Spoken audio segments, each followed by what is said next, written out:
Hello, welcome back to my YouTube channel mom's little pantry. ഇന്ന് ഞാൻ വന്നിട്ടുള്ളത് ഉന്നക്കായുടെ recipe ആയിട്ടാണ്. അപ്പോൾ നിങ്ങൾക്ക് എല്ലാവർക്കും അറിയാം, ഉന്നക്കായ എന്ന് വെച്ചാൽ ഒരു സ്വീറ്റ് ആയിട്ടുള്ള നല്ലൊരു പലഹാരമാണ്.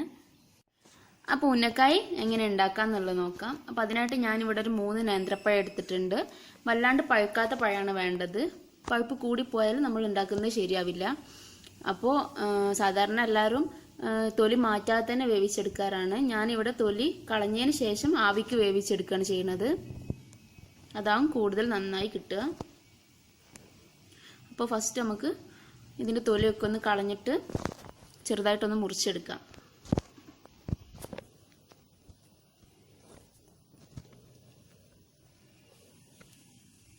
തൊലി കളഞ്ഞതിന് ശേഷം പഴം ഇങ്ങനെ ഒന്ന് കട്ട് ചെയ്തിട്ട് ഇതിൽ പഴത്തിൽ ചെറുതായിട്ട് നാരെല്ലാം ഉണ്ടാവില്ലേ, ആ നാരൊക്കെ മാറ്റിയതിന് ശേഷം അതേപോലെ തന്നെ അതിൻ്റെ ഉള്ളിൽ ഒരു ബ്ലാക്ക് ഭാഗം ഉണ്ടാവുമല്ലോ, അതും കളഞ്ഞതിന് ശേഷം വേണം വേവിച്ചെടുക്കാൻ.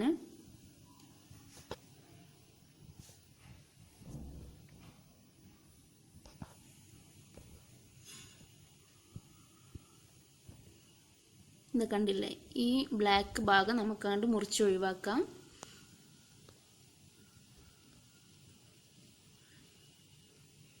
ഇനി ഇതേപോലെ തന്നെ ബാക്കിയുള്ള പീസ് എല്ലാം മുറിച്ച് മാറ്റാം.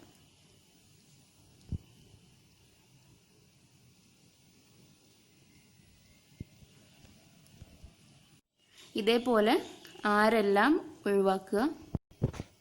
ഇപ്പം ഞാൻ പഴമെല്ലാം കട്ട് ചെയ്തെടുത്തിട്ടുണ്ട്.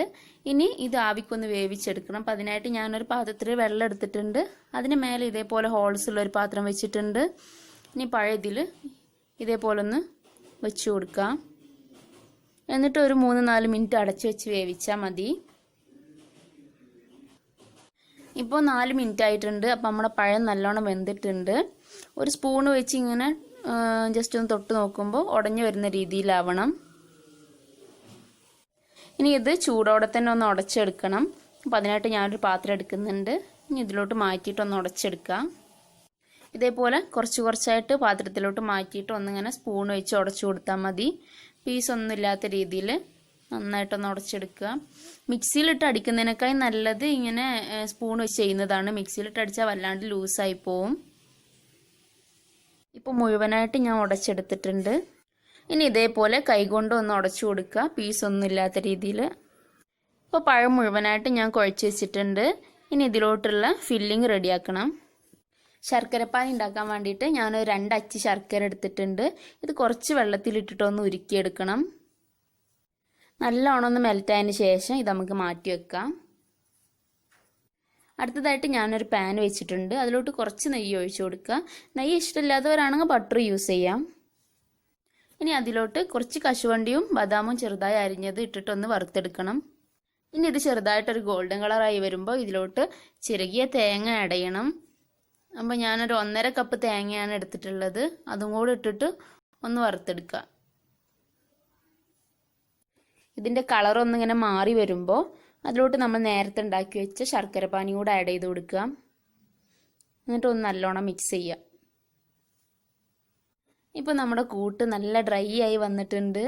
നല്ല നെയ്യിൻ്റെയും ശർക്കരയുടെ ഒക്കെ സ്മെല്ല് വരുന്നുണ്ട്. വേണമെന്നുള്ളവർക്ക് കുറച്ച് ഏലക്കപ്പൊടി കൂടെ ആഡ് ചെയ്യാം. ഞാനിപ്പോൾ ആഡ് ചെയ്യുന്നില്ല. പിന്നെ ശർക്കര ഇഷ്ടമില്ലാത്തവരാണെങ്കിൽ പഞ്ചസാര ആഡ് ചെയ്യാം. ഞാൻ പഞ്ചസാര വേണ്ടാന്ന് വെച്ചിട്ടാണ് ശർക്കര വെച്ചുണ്ടാക്കിയത്. അപ്പോൾ നമ്മുടെ കൂട്ട് റെഡി ആയിട്ടുണ്ട്. ഇനി നമുക്ക് മാറ്റി വെക്കാം. ഇനി ഇത് ഫില്ല് ചെയ്തെടുക്കാം. അപ്പോൾ അതിനായിട്ട് ഞാൻ കയ്യിൽ കുറച്ച് വെളിച്ചെണ്ണ തടവുന്നുണ്ട്, കയ്യിലൊട്ടി പിടിക്കാതിരിക്കാൻ വേണ്ടിയിട്ടാണ്.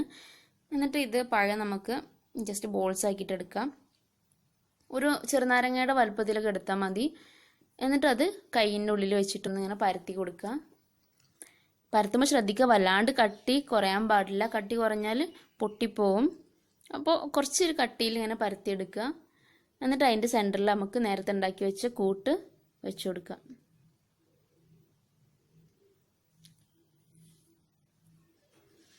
എന്നിട്ട് അതിങ്ങനെ ജസ്റ്റ് ഒന്ന് ക്ലോസ് ചെയ്തിട്ട് കൈ കൊണ്ട് തന്നെ ഒന്നിങ്ങനെ പ്രസ് ചെയ്താൽ മതി.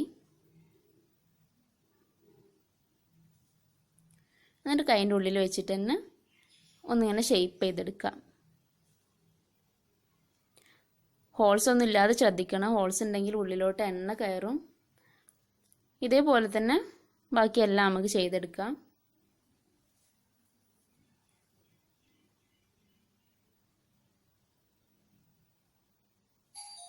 ഇപ്പോൾ പഴം ഫുള്ളായിട്ട് ഞാൻ ഫില്ല് ചെയ്തെടുത്തിട്ടുണ്ട്. ഇനി ഇതൊന്ന് നമുക്ക് എണ്ണയിലിട്ട് ഫ്രൈ ചെയ്യണം. ഫ്രൈ ചെയ്യാനായിട്ട് നല്ല അടി കട്ടിയുള്ളൊരു പാത്രം എടുക്കുക. അപ്പോൾ ഞാനിപ്പോൾ ഒരു ഇരുമ്പിൻ്റെ ചട്ടിയാണ് എടുത്തിട്ടുള്ളത്. അതിലോട്ട് ആവശ്യത്തിനുള്ള വെളിച്ചെണ്ണ ഒഴിച്ചു കൊടുക്കാം. ഇപ്പോൾ എണ്ണ നല്ല ചൂടായിട്ടുണ്ട്. ഓരോന്നും ഇട്ടിട്ട് ഇനി ഫ്രൈ ചെയ്തെടുക്കാം. പഴമായതുകൊണ്ട് ഒട്ടിപ്പിടിക്കാനുള്ള ചാൻസ് ഉണ്ട്, അപ്പോൾ അതൊന്ന് ശ്രദ്ധിക്കുക. ഇനി ഇതൊന്ന് മറിച്ചിട്ട് കൊടുക്കാം. കണ്ടില്ലേ, നല്ല ഗോൾഡൻ ബ്രൗൺ കളറായി വന്നിട്ടുണ്ട്. രണ്ട് സൈഡും നല്ല ഗോൾഡൻ ബ്രൗൺ കളറായിട്ടുണ്ട്. അപ്പോൾ ഞാനിത് എണ്ണയിൽ നിന്ന് മാറ്റി കൊടുക്കുകയാണ്. ഇനി ഇതേപോലെ തന്നെ ബാക്കിയുള്ള ഉന്നക്കായ എല്ലാം നമുക്ക് എണ്ണയിലിട്ട് ഫ്രൈ ചെയ്യാം.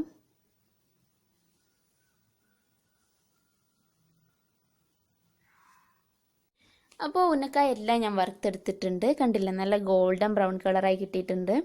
അപ്പോൾ എല്ലാവരും ഒന്ന് ട്രൈ ചെയ്ത് നോക്കുക. നല്ല ഈസി ആയിട്ട് ഉണ്ടാക്കാൻ പറ്റിയൊരു പലഹാരമാണ്.